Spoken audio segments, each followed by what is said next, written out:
మాతృదేవోభవ. మంటికి మెంటికిన్ మధుర మంజుల భావ విపంచి నిల్పి. అమ్మా పలుకులమ్మా. మంటికి మింటికిన్ మధుర మంజుల భావ విపంచి నిల్పి. నాల్గింటి నివేదనాదముల లీలగమేటడి బ్రహ్మరాణి.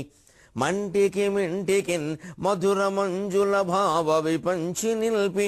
నాల్గింటి నివేదనాదముల లీలగమేటడి బ్రహ్మరాణి.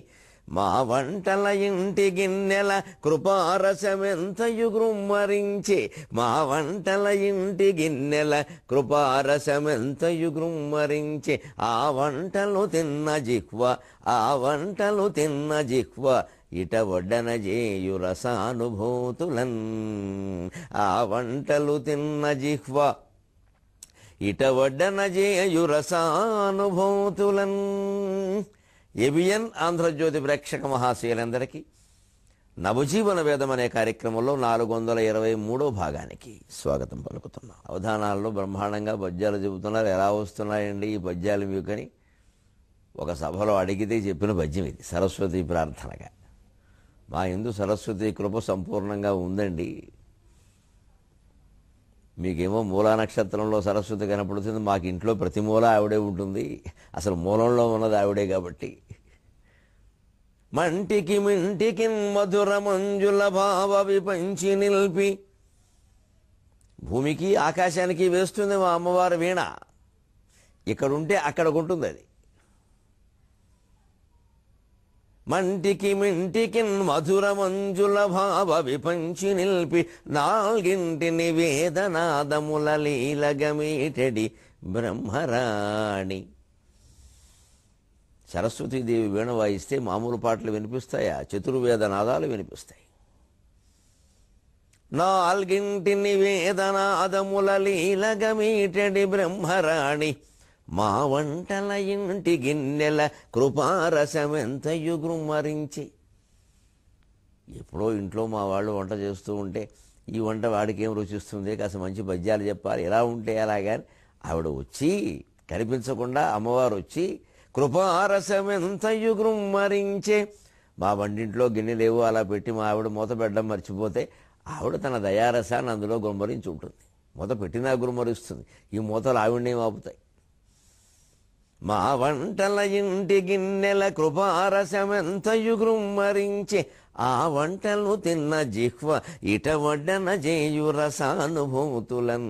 ఆ వంటలు తిన్న జిహ్వ ఇట వడ్డన జేయు రసానుభూతులన్. ఆ వంటలు తిన్నాం కాబట్టి ఇలాంటి పద్యాలు పాడుతున్నామండి. సరస్వతి కృప అన్నాం, సామాన్యమా? పావన గోదావరి వారి పూరమ్మును అపోషణముగొన్న చూపునాది. పావన గోదావరి వారి పూరమ్మును అపోషణముగొన్న చూపునాది. నాల్కపై రుచులెల్ల చిల్కరింపగజేయు గోంగూర వత్సడి గొంతునాది.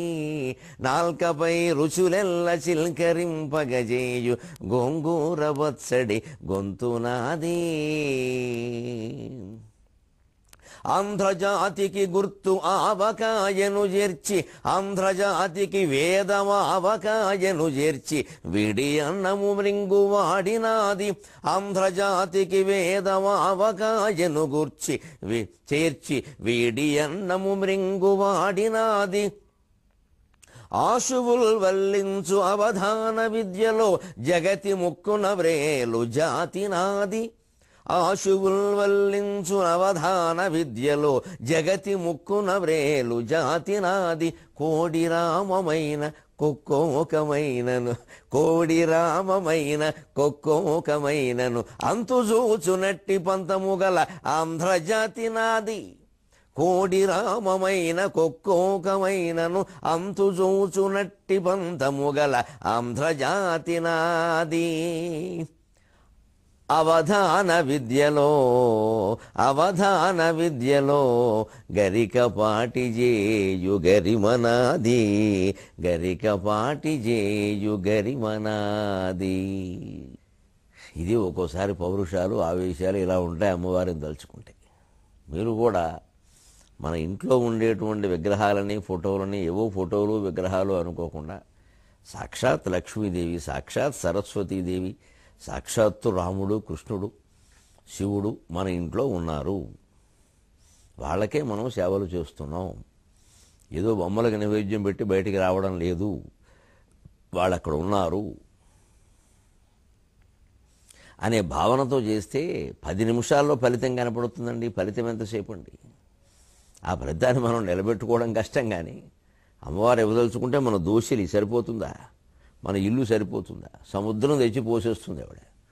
విద్య కానీ, డబ్బు కానీ, శక్తి కానీ ఏదైనా సరే ఓ సముద్రమే. ఆవిడ స్థాయి ఏది? వాళ్ళంతా పాల సముద్రాల్లో పుట్టారు, మనకు మళ్ళీ ఆసుపత్రుల్లో పుట్ల. అది భగవత్ కృప. ఆ కృపను అందుకోగలగాలి. అందుకోవాలంటే జీవితంలో ఎలా ఉండాలో సీతాదేవి చెబుతుంది. అది లేకపోవడం వల్లే నేను ఇన్ని కష్టాలు తెచ్చుకున్నాను. ఆ లక్షణం కలిగిన మహానుభావులకి నమస్కారం. నమస్తేషాం మహాత్మనాం ప్రియాన్న సంభవేద్ దుఃఖం అప్రియాదధికం భయం తాభ్యాం ఏ హి వియుజ్యంతే నమస్తేషాం మహాత్మనాం తాభ్యాం ఏ హి వియుజ్యంతే నమస్తేషాం మహాత్మనాం. నిజంగా జీవితంలో అనుకున్నదేదో కాస్త జరగగానే పొంగిపోవడం, ఇక విందులు వినోదాల్లో తేలిపోవడం, ఒళ్ళు తెలియకుండా మాట్లాడడం, అనుకున్నది ఏదైనా కాస్త అటు ఇటు అవగానే కృంగిపోవడం, కృషించిపోవడం, చివరికి ఆత్మహత్య ప్రయత్నాలు కూడా చేయడం. ఈ రెండూ లేనటువంటి మహాయోగులు ఎవరుంటారో తాభ్యాం ఏహి వియుజ్యంతి. ఈ రాగద్వేషాలు, ఈ శీతోష్ణాలు, ఈ సుఖ దుఃఖాలు, ఈ లాభనష్టాలు, ఈ జయాపజయాలు, ఈ రెండిటికీ అతీతంగా ఉండేటువంటి మహానుభావులు తాభ్యాం ఏహి వియుజ్యంతి నమస్తేషాం మహాత్మనాం. ఎంత మహాత్ములంటే వాళ్ళు, నిజంగా పరమహంస పరివ్రాజకాచార్యులంటే వాళ్ళు. రెండిటికీ అతీతం. కానీ ఇది చూడ్డానికి చాలా కష్టమైన లక్షణంగా కనిపిస్తుంది. అదేమిటి? ప్రియాప్రియాలు, లాభనష్టాలు, సుఖ దుఃఖాలు, జయాపజయాలు, మానావమానాలు సమానంగా ఎలా భావిస్తాం? కష్టమండి భావించడం. ఒక రకంగా ఎంత కష్టమో ఒక రకంగా అంత సులభం. ఈ మధ్యలో రకం ఉందే, అదే అహం, నేను, నేను, దేహాత్మ భావన. దేహానికి జరిగిందల్లా మనకి జరుగుతోంది అనుకుంటున్నాం మనం. కానీ ఈ దేహం పడుకుని ఉండగానే కలలో ఇంకో దేహం ధరిస్తున్నాం. ఈ దేహం ఇలా ఉండగానే ఎండలో మనం నిలబడితే నీడలో ఇంకో దేహం ఏర్పడుతుంది. ఈ దేహం ఇలా నిలబడకుండగానే అద్దంలో ఇంకో దేహం కనబడుతుంది. ఈ దేహం ఇలా చెరువు గట్టి నిలబడి ఉండగానే చెరువులో ఇంకో దేహం కనబడుతుంది. ఛాయా శరీరే ప్రతిబింబగాత్రే యత్ స్వప్రదేహే హృది కల్పితాంగే యథాత్మభావస్తవ నాస్తి కాచితు జీవశరీరేతు తథైవ మాస్తు. వివేక చూడామణిలో చెప్పిన మాట. ఈ లక్షణం తెలుసుకుంటే ఉండగలం, సంసారాల్లో కూడా ఉండగలం. దానికి సన్యాసం పుచ్చుకోవాల్సిన అవసరం లేదు. పెద్ద పెద్ద 5 స్త్రీలు 6 పరమహంసలు అవసరం లేదు. అలాంటి పీఠం ఏదో స్వీకరించినంత మాత్రం చేత, అలాంటి బిరుదులు పెట్టుకున్నంత మాత్రం చేత ఉంటామని ఏమి ఖచ్చితంగా చెప్పలేం. ఉన్నవాళ్ళు ఉన్నారు, లేని వాళ్ళు ఉన్నారు. సంసారాల్లో ఉండి కూడా అందులో మునిగిపోతున్న వాళ్ళు చాలామంది ఉన్నారు. ఉండి కూడా ఏమిటో చాలా నిర్లిప్తంగా ఉంటున్న వాళ్ళు చాలామంది ఉన్నారు. దీన్ని సాంగత్య దోషం అంటారండి. చాలామందికి మనకు అర్థం కాంది. వింటాం భగవద్గీత 3వ అధ్యాయం కర్మయోగం వింటాం. సారాంశం కూడా అదే. 3వ అధ్యాయమే భగవద్గీతకు సారాంశం. ఇంక సాంఖ్యయోగం, తర్వాత జ్ఞానయోగం, ఈ ఎన్ని యోగాలు చెప్పినా భగవద్గీత సారాంశం కర్మయోగం. అది 3వ అధ్యాయం. పని చెయ్యి అని చెప్పడానికే భగవద్గీత చెప్పాడు, మానేమని చెప్పడానికి. మహాయోగం పట్టింది, మహాయోగం పట్టింది అంటారు. మహాయోగం అంటే ఏదో పీఠం పట్టడం కాదు, ఏదో రాజ్య పదవి రావడం కాదు. అది మహాయోగం అయితే ఆ రోజు నుంచే వాడికి ఊపిరి లేకుండా మొదలవుతోంది. ఇక్కడ అంతకుముందు అన్నం తిని 2 మెతుకులు తిని సుఖంగా పడుకునేవాడు. ఇప్పుడు అది యోగం లేదు. అది మహాయోగం కాదు. మనం పైకి అనుకుంటాం దాన్ని. భౌతికంగా కనిపిస్తున్న అంతటి యోగం పట్టినా లోపల ఎవరు అంతర్యాగాన్ని మానకుండా ఉంటారో వారిది మహాయోగం. లోపల జరిగే అంతర్యాగాన్ని మానకూడదు. అంతర్యాగం యజ్ఞాంతకృత్యజ్ఞగుహ్యం అన్నమన్నాదయేవచ విష్ణు సహస్రంలో ఉంటుంది. యజ్ఞగుహ్యం ఏమిటి? యజ్ఞగుహ్యం రహస్యయజ్ఞం, అదే అంతర్యాగం. అంతర్ముఖ సమారాధ్య బహిర్ముఖ సుదుర్లభ. అమ్మవారు బహిర్ముఖంగా చేసేటువంటి క్రతువులకు దొరుకుతుందో లేదో చెప్పలేం. అంతర్ముఖ సుదుర్లభ, అంతర్ముఖులం కావాలి. లోపల ఒక నామజపం జరుగుతుంది. ఆ నామం ధ్వని ఎక్కడి నుంచి వస్తుందో గమనించాలి. జపము చేయునప్పుడు మంత్రనాదము ఎందుండి వచ్చుచున్నదో పరికించినచో ఆ పరికించు మనస్సు అందే లీనమగును, అదే తపస్సు అంటారు రమణ మహర్షి. కావ్యకంఠ గణపతిని అడిగితే చెప్పారు ఇది. అప్పటికి ఆయన ఏదో తపస్సు చేస్తూ ఏదో ఆయన ప్రయత్నం ఆయన చేస్తున్నాడు. ఎందుకో ఆయనకి ఫలించట్లా, సిద్ధి కలగట్లా. ఏమిటి అసలు ఈ తపస్సు ఏమిటి అంటే, నాయనా ఏమిటి నువ్వు కూడా అలా అడుగుతావు అంటే, ఏం చేయను స్వామి నాకు తెలియట్లా. మంచిది చెబుతున్నావు, ఒక మాట విను. జపము చేయునప్పుడు మంత్రనాదము ఎందుండి వచ్చుచున్నదో పరికించినచో ఆ పరికించు మనస్సు అందేలేన మగం, అది ఏ తపస్సు. మనం ఈ వాక్యాన్ని కంఠస్థం చేస్తాం, నేను మీరు అందరూ కూడా, కానీ అది పట్టుకోలేము. అదే పట్టుకోవాలి. మరి వాక్యాన్ని కంఠస్థం చేస్తే ఏముంది? చివరికి ఈ వాక్యం జపమైపోతుంది. చాలా చోట్ల ఆధ్యాత్మికతలో మనం జారిపోతున్నది అక్కడే. ఈ గ్రంథం చదవండి మీకు మేలు జరుగుతుంది అంటే, చదివితే మేలు జరుగుతుండడం, చదివితే మనకు అవగాహనకు వస్తామని, ఆ అవగాహన అన్వయించుకుని ఆచరణలో పెడతామని చెప్పిన వాళ్ళ ఉద్దేశం. ఈ చదవమని చెప్పడం ఉందే, అది జనాకర్షక పథకం, సంక్షేమ పథకం. ఊరికే ఓ పథకం అది, నువ్వు చదువుతావని. చదివితే మేలు జరుగుతున్నా చదివిలా మూసేగానే మేలు అని వస్తుందా? ఏమిటి వచ్చేది? ఏమైనా హైదరాబాద్ మేలా, మద్రాసు మేలా? ఏమిటి మేలు వచ్చేది? ఈ చెప్పడం ఇలా చెబుతారు, దాన్ని అర్థం చేసుకోవాలి. మనం ఈ వాక్యాలు కంఠస్థం చేస్తాం, అవసరమైతే ఈ వాక్యం మొత్తాన్ని జపం చేస్తాం, అసలు జపం చెయ్యం. మీకు నాకు అందరికీ ఉంటుందండి ఇబ్బంది. ఇందులో ఎవరో పండిపోయారని అనుకోవద్దు, మమ్మల్ని కూడా అతిగా ఊహించొద్దు అనవసరంగా. నేను సహజంగానే మాట్లాడుతున్నాను. నాకు కూడా ఇప్పటికీ జపాన్ కూర్చున్నప్పుడు అలా ఎప్పుడు విడిగా కూడా నిత్యం పంచాక్షరి జపిస్తాం కదా, అందుకని నేను అనుకుంటా ఆ లోపల గమనిద్దాం. ఏమిటో మళ్ళీ ఆలోచన ఎటో వెళ్ళిపోతూ ఉంటుంది. ఆ నామం నడుస్తుంది, లోపలికి వెళ్ళలేకపోతున్నాం. అది వెళ్ళగలిగితే శుభాశుభ పరిత్యాగి భక్తిమాన్ యస్సమే ప్రియ తుల్య నిందాస్తుతిర్మౌని సంతుష్టో ఏన కేనచితు. అవన్నీ అర్థమవుతాయి. నిందాస్తుతులను సమానంగా భావించడం అలాగే. సమానంగా ఎందుకు భావించలేకపోతున్నాం? ఎప్పుడు తిరగేసి వేసుకోవాలి. క్లాసిక్గా ఎందుకు భావించలేకపోతున్నాం? నిందించగానే దుఃఖం వస్తుంది కదండి. ఎవరికి వస్తుంది? ఎవరు నిందించారు? ఆయన గరికపాటి నరసింహరావు అనేవాడిని. వాడికో శరీరం ఉంది. ఈ శరీరమే నేను కాదని తెలుసుకోగలిగితే నిందించుకుంటే నాకే, పొగుడుచుకుంటే నాకే. అది ఆ ధోరణికి రావాలి. అది చాలా కష్టం. కానీ వస్తాం. ఎలా వస్తామంటే, అయ్యో శంకరాచార్య చెప్పనమాట, నేను ఎండలో నిలబడితే ఒక శరీరం కనపడుతుంది నీడలో, రాత్రి కలగంటుంటే ఇంకో శరీరం కనపడుతుంది. ఛాయా శరీరే ప్రతిబింబగాత్రే, అద్దం ముందు నిలబడితే అద్దంలో ప్రతిబింబ శరీరం ఒకటి కనపడుతుంది. యత్ స్వప్నదేహే, కలలో ఒకటి కనపడుతుంది. నేను పడుకునుండగానే ఇంకో దేహం ధరిస్తున్నాను, ఆ దేహంతో సుఖ దుఃఖాలన్నీ అనుభవిస్తున్నాను. పోనీ నీడంటే మనం ఎలా ఉంటే అలాగే ఉంటుంది, ప్రతిబింబం అంటే మనం ఎలా ఉంటే అలాగే ఉంటుంది. కానీ కలలో కనపడిన దేహం అండి, మనం ఇలా పడుకుని ఉండగానే అది వేరే సుఖ దుఃఖాలు అనుభవిస్తుంది. పైగా అప్పుడు మనం ఆ దేహంలోనే ఉన్నాం, ఈ దేహంలో లేము. ఊరికి దీంతో అనుబంధం మాత్రం ఉంది, కనెక్టివిటీ. పైకి ఎగురుతున్న విమానం రాడార్ కిరణాలతో సంబంధం ఉన్నట్టుగా సంబంధం ఉంది అంతే. కానీ అసలు విమానం అక్కడే ఎదురుతుంది, అది భూమితో సంబంధాన్ని కోల్పోలేదు. ఒకసారి విమానం కనపడకపోతే అంటారు భూమి మీద అన్ని సంబంధాలు తెగిపోయినాయి దానికని. అదే మనం కనపడకుండా పోవడం, ఆ సంబంధాలు తెగిపోవడం అంటే అది. అంటే స్వప్న దేహంలో మనం వేరే దేహాన్ని పొందాం, అనుభవిస్తున్నాం, మామూలుగా పొందడం కాదు.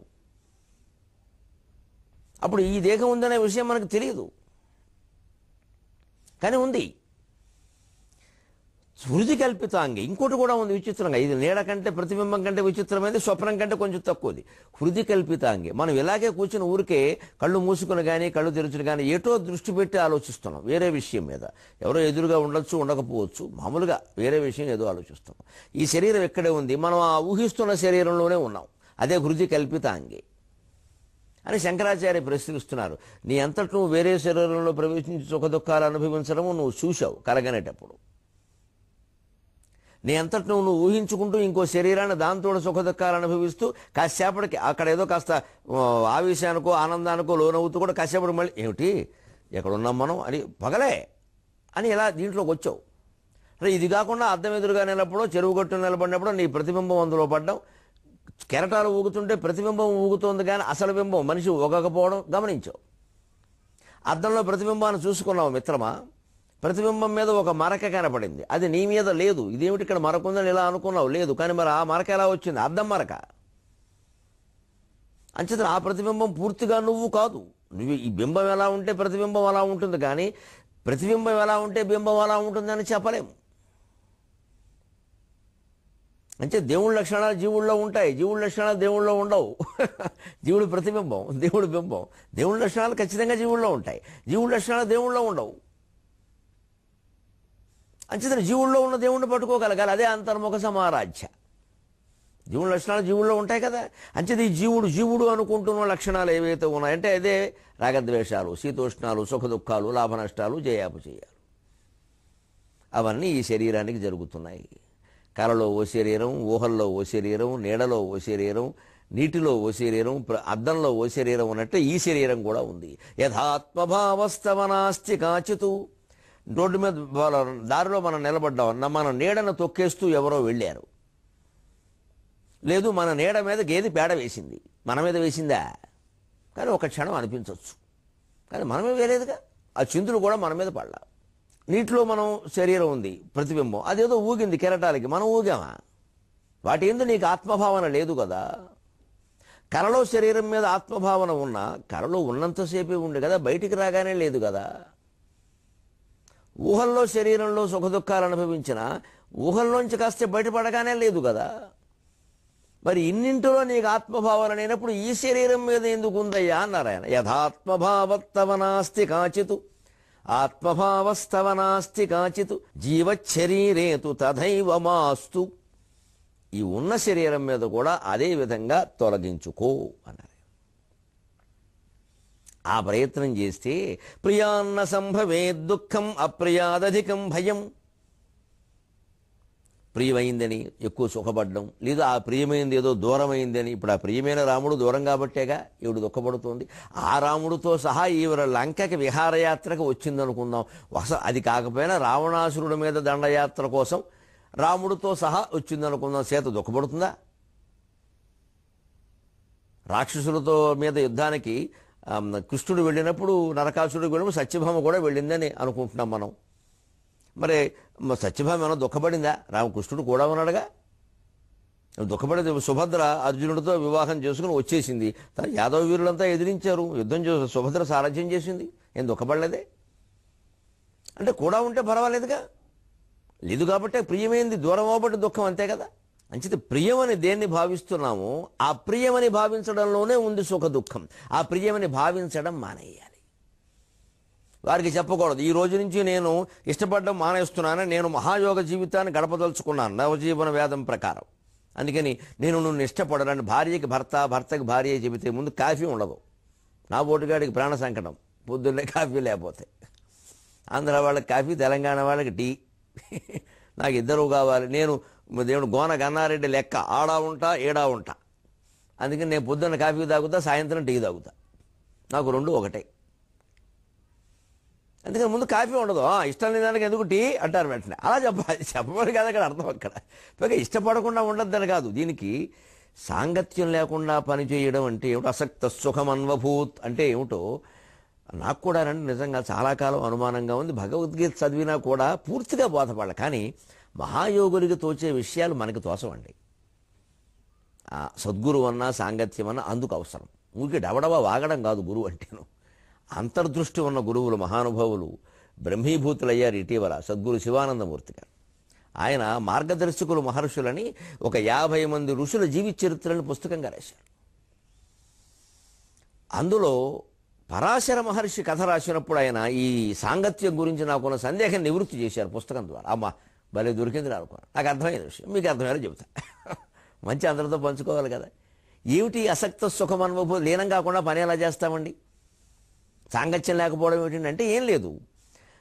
భార్య పిల్లలు అనుకుందాం, భర్త భార్య పిల్లలు ఉన్నారు.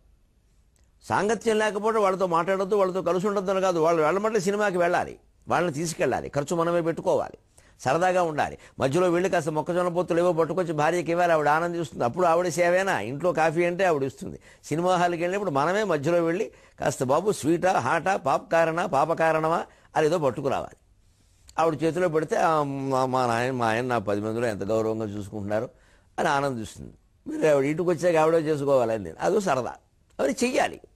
కానీ వాళ్ళ నుంచి ఏమీ ఆశించొద్దు. ఇది సాంగత్యం లేకపోవడం అంటే అర్థమైంది. ఇదే సాంగత్యం. వారి నుంచి మనమేం ఆశించొద్దు, మనం వారు ఆశించింది మనం ఇచ్చేద్దాం. త్యాగం అంటే ఇది. అంటే ఏమిటి? సాంగత్యం లేకపోవడం అంటే వాళ్ళకేం చేయొద్దు, అంటి ముట్టినట్టుగా ఉండు, నాకేం సంబంధం లేదు అబ్బాయి అని చెప్ప అది కాదు. అక్కడ సంబంధం ఉంటుంది.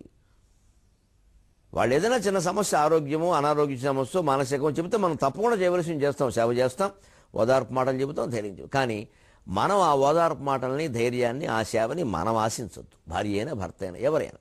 ఎవరు అనాసక్త యోగం, అసక్త సుఖం అనుభూత కర్మయోగాన్ని పాటించాలని మనం అనుకుంటున్నాము, సుఖంగా ఉండాలంటే అలా ఉండాలి. వారి నుంచి మనమేం ఆశించాం, వారు ఆశించింది ఇచ్చేస్తాం. ఇదే త్యాగం. ప్రతిగా మనమేం ఆశించాం. అసలు మనం ఎప్పుడూ ఏం ఆశించాం, మనం నడిస్తే చాలు. దీనికే ఒక చక్కని పద్యంలో ఏం చెబుతున్నారంటే, ఏల పరిభ్రమించదవనేక విధంబుల విర్రిచిత్తమా. భర్తృహరి సుభాషితాల నీతి శతకం మనం పూర్తిగా చదువుకున్నాం, భగవద్గీత చెప్పుకున్న సందర్భంలో మొదటి 300 భాగాల్లో. కానీ వైరాగ్య శతకంలో కూడా చాలా గొప్ప పద్యాలు ఉంటాయి. అందులో ఇది ఏనుగు లక్ష్మణ కవి పద్యం. ఏల పరిభ్రమించదవనేక విధంబుల విర్రిచిత్తమా, తాలిమి విశ్రమింపు మొకతావున, తాలిమి విశ్రమింపు మొకతావున, యత్నములేక ఏయగున్ మేలును కీడు, యత్నములేక ఏయగున్ మేలును కీడు. నే దళప మించిన కార్యము భావి కార్యము లాలస వృత్తి ఘోర, నే దళప మించిన కార్యము భావి కార్యము లాలస వృత్తి ఘోర, విధిలబ్ధ ఫలంబులనే భుజించదన్, విధిలబ్ధ ఫలంబులనే భుజించదన్. ఇది సీతాదేవి చెప్పిన యోగం. ప్రియాన్ అసంభవే దుఃఖం అప్రియాదధికం భయం. ప్రియమైనదేదో కాలేదు అని దుఃఖపడ్డాం, అప్రియమైనదేదో అయింది అని అధికంగా భయపడ్డాం. తాభ్యాం ఏహి వియుజ్యంతే. ఈ రెండూ లేని వాళ్ళు ఎవరో, ఈ రెండిటికి అతీతంగా ఉండేవారెవరో. నమస్తేషాం మహాత్మనాం. అటువంటి మహాత్ములకి నమస్కారం. నేను అలా ఉండలేకపోతున్నా, కనీసం వాళ్ళని తలుచుకుని నమస్కారం పెట్టుకుంటే వచ్చే జన్మకైనా లక్షణం వస్తుందేమో. మనం నమస్కారాలు పెట్టడంలో అందరం ముందే ఉంటామండి, ఆ లక్షణం అలవాటు చేసుకోండి. అన్నీ వచ్చే జన్మకి వాయిదేనే. ఈ జన్మంతా హాయిగా మనం అనుకున్నట్టు రాగద్వేషాలతో ఆశమ్మ, భోషమ్మ, ఆకాక, ఈహీహి, ఆత్మస్థుతి, పరనింద, కాలక్షేపం. ఈ జన్మ ఇలా వెళ్ళిపోవాలి. ఎందుకు ఇలా మాడదా? వచ్చే జన్మ మీద మనకు నమ్మకం లేదు. అది ఇదే ఉన్నది, ఇదేదో మనకు కావలసినట్టు గడిపేద్దాం, తర్వాత చూసుకుందాం. ఏమో మళ్ళీ జన్మలో ఇథియోపియాలో పుడతామేమో, ఈ మతంలో ఉంటామనే ఉంది, ఇవన్నీ వింటావా? అప్పుడు గొడవ అప్పుడది. ఇదే మన ఆలోచన. ఇది ఏదో సుఖాలు ఉన్నాయి, నొల్లేసుకుందాం, ఇందులో ఏమీ లేదని అర్థమవుతోంది. ప్రతి ఏటా కాదు, ప్రతిరోజు అర్థమవుతుంది. గట్టిగా చూసుకునే ప్రతి క్షణం అర్థమవుతుంది. అందుకే ఆయన చిత్తాన్ని హెచ్చరిస్తున్నాడు భర్తృహరి సుభాషితాలు. ఏల పరిభ్రమించదవనేక విధంబుల వెర్రి చిత్తమా. ఎందుకు వెర్రి మనస్సు? దాదంటావు, ఇదంటావు, రాగం అంటావు, ద్వేషం అంటావు, కావాలంటావు, అక్కర్లేదంటావు, అది ఇలా జరిగిందంటావు, ఇది ఎలా జరిగిందంటావు, నాకు ఇష్టం వచ్చిన జరగలేదంటావు. అని నీ ఇష్టం వచ్చిన జరుగుతాయా? నువ్వు ఒక్కడివేనా ప్రపంచంలో? నువ్వు ఇక్కడ గుంపోటు కట్టేసి నీకు మతమో, కులమో, ప్రాంతమో పెట్టేసుకుని అందరూ మేము చెప్పిన ఆహారమే తినాలి, మేము చెప్పినట్టే వినాలి, మేము చెప్పినట్టే రాయాలి, కుదురుతుందా? అప్పుడు ఇంకో గుంపు తయారవుతుంది, ఈ యుద్ధాలు మిగులుతాయి. ఇక్కడ అదేలా జరుగుతుంది? ఆలోచనతో ఎదుర్కోవాలి కానీ ఆయుధాలతో ఎదుర్కొంటారా? ఇది ఎందుకు ఈ ఆశలు? ఇంకక్కడి నుంచి దుఃఖాలు, గొడవలే మిగులుతాయి. సంసారమేనా అంతే, సామ్రాజ్యమేనా అంతే, ఒక మనిషేనా అంతే, ఒక మతమేనా అంతే. ఎందుకు ఎలా పరిభ్రమించదో అనేక విధంబుల విరచిత్తమా. తాలిమి పూని నిల్పు ఒక తావున, తాలిమి విశ్రమింపు ఒక తావున. కాస్త కాకు, కొంచెం ఆకు, నమశివాయ నమశివాయ జపం చేసుకో. ఏమిటది? యత్నము లేక ఏయగున్ మేలును కీడు. జరగవలసిన మేలు కానీ కీడు కానీ ప్రయత్నం చేయకుండానే అవుతాయి. జరగవలసినవి గమనించండి. జరగాలి అని మనం అనుకుంటే ప్రయత్నం చేయాలి, జరగవలసినవి జరుగుతాయి. జరగవలసిన వాటి కోసమే నా జీవితం అనుకుంటే మనీషా పంచకం అర్థమైనట్టే. శశ్వన్నశ్వరమేవ విశ్వమఖిలం నిశ్చిత్యవాచా గురోః నిత్యం బ్రహ్మ నిరంతరం విమృశత నిర్వ్యాజ శాంతాత్మన. భూతం భావిచ దుష్కృతం ప్రదహత సంవిన్మయే పావకే ప్రారబ్ధాయ సమర్పితం స్వవపు ఇత్యేషా మనీషా మమ. ప్రారబ్ధాయ సమర్పితము స్వవపు. ప్రారబ్ధ కర్మకి శరీరాన్ని అప్పగిస్తాం. మనంతలో మనం పనిగట్టుకుని సంకల్పించేది చెయ్యం. ఒకటి సంకల్పించామనుకోండి, సంకల్పించినది ప్రకారం జరుగుతుంది. కానీ ఆ సంకల్పించడంలో ఏదో మనం అనుకున్నది ఏదో జరగకపోతే ఎలా జరగలేదు ఏమిటి అనుకుంటాం. మరి అంతే అలా ఉండబట్టి ఇప్పుడు అశ్వత్థామకి వెర్రి కోపం వచ్చింది. ఆ భారత యుద్ధంలో 16వ రోజుని ఘోరం జరిగిందండి. అసలు కృష్ణార్జునులు ఇద్దరూ ఎగిరిపోవలసిన మాట. కర్ణుడి చేతుల్లో కాదు, అశ్వత్థామ చేతుల్లో. పరిస్థితి అలాగే వచ్చింది. ద్రోణాచార్యుణ్ణి ఇలాగ పీక కోసి చంపేశారన్న కోపంలో అశ్వత్థామ పిచ్చి యుద్ధం చేసి నారాయణాస్త్రం ప్రయోగించాడు. కృష్ణార్జునులు ఇద్దరూ నశించాలని ప్రయోగించాడు. అది దగ్గరికి వెళ్ళి కృష్ణుడి కాళ్ళ దగ్గర పడిపోయింది. అతనికి ఆశ్చర్యం కలిగింది. అస్త్ర ప్రభావం ఏమైంది, మంత్రం ఏమైంది, శాస్త్రాలన్నీ తప్పే కదా అంటే ఆ కోపంలో ఇంకేం పిచ్చి పని చేస్తాడో వ్యాసుడు ప్రత్యక్షం అయ్యాడు. ఏమిటి నీ గొడవ ఎవడు చెప్పమన్నాడు. అలాంటప్పుడు వస్తాడు ఆయన. అదేమిటి ట్రబుల్ మేకర్ అని, ట్రబుల్ మేకర్ వ్యాసుడు వస్తాడు. ఏమిటి గొడవ అంటే, ఎందుకు జరిగింది ఇలాగా, కృష్ణార్జునులు ఇద్దరూ మరణించాలని వేశాను నేను అని అన్నాడు. పైగాను పోనీ కృష్ణుడు నారాయణుడు స్వరూపుడు కాబట్టి ఆయన అర్జునుడు మరణించచ్చుగా అన్నాడు. అంటే అన్నాడు, వేరేవాడ సంకల్పం ఏం చేసావు, కృష్ణార్జునులు ఇద్దరూ మరణించాలను, అంతే కదా. అది చంపగలిగితే ఇద్దరిని చంపుతుంది. నారాయణాస్త్రం కృష్ణుడి మీద వేయడమేటరా, వేరు మొహం నువ్వును. నారాయణుడు అంటే కృష్ణుడే, ఆయన మీద ఎందుకు పనిచేస్తుంది? ఆ విషయం తెలుస్తుందో తెలియకో వేసావు. నారాయణుడి మీద పనిచేయనప్పుడు నీ సంకల్పం పూర్తిగా నెరవేరే అవకాశం లేనప్పుడు అసలే నెరవేరకుండా పోయింది. నీ సంకల్పంలోనే ఉంది దోషం. అర్జునుడు ఒక్కడూ చావాలి అని మరణం వేసుంటే ఖచ్చితంగా అర్జునుడు పోయేవాడు. నువ్వు ఇద్దరికీ జరగాలని వేసావు, ఇద్దరికీ జరిగే అవకాశం అక్కడ లేదు. అటువంటిప్పుడు అస్త్రం నిర్వీర్యమే అవుతుంది. అదే జరిగింది ఇక్కడ అన్నాడు. ఇంత ఆశ్చర్యం ఉంటుందండి. అంత దుష్ట సంకల్పం ఎందుకు చేయాలి పెద్ద మనిషి? ఏకంగా అందరినీ లేపేద్దామని. వీళ్ళ నాన్నగారు పోవడానికి కృష్ణుడే రకంగా కారణం అండి, అసలు అర్జునుడే రకంగా కారణం అండి. పోనా వేసే దుష్టజుమ్నుడి మీద వేయచ్చుగా. ఇదే వెరి సంకల్పాలంటే ఇలాగే ఉంటాయి. అందుకని ఎందుకు వచ్చింది? మేలును గీడు జరుగుతూ ఉంటాయి. అలాగే విధిలబ్ధ బలంబులనే భుజించు. నేను తలప మించిన కార్యము అయిపోయిన దాని గురించి ఆలోచించను. భావి కార్యము లాలస వృత్తి కోరను. జరగబోయేది ఇలా జరగాలని నేను కోరను. విధిలబ్ధ ఫలంబుల నే భుజించుదని. ఏది రాసిపెట్టు ఉందో అది వస్తుంది, అదేదో నేను తీసుకుంటాను, నా జ్ఞానంతో నేను ఉంటాను. అంటే రాలిన పళ్ళు తింటాను అన్నట్టుగానే వచ్చిన ఫలాలేవో అనుభవిస్తాను. ప్రత్యేకించి చేయవలసింది ఏదైనా ఉంటే ఇతరుల కోసం చేస్తాను, నా కోసం నేను చెయ్యను. అటువంటిప్పుడు జీవితం ఆనందంగానే ఉంటుందండి. మన కోసం మనం చేసి మనకేదో జరగాలనుకున్నప్పుడు దెబ్బతింటాం. ఆ మహాయోగ జీవితాన్ని పొందేటువంటి ప్రయత్నం చేద్దాం. అది కూడా తెలుగులోనే పొందుదాం. అంతవరకు సెలవు.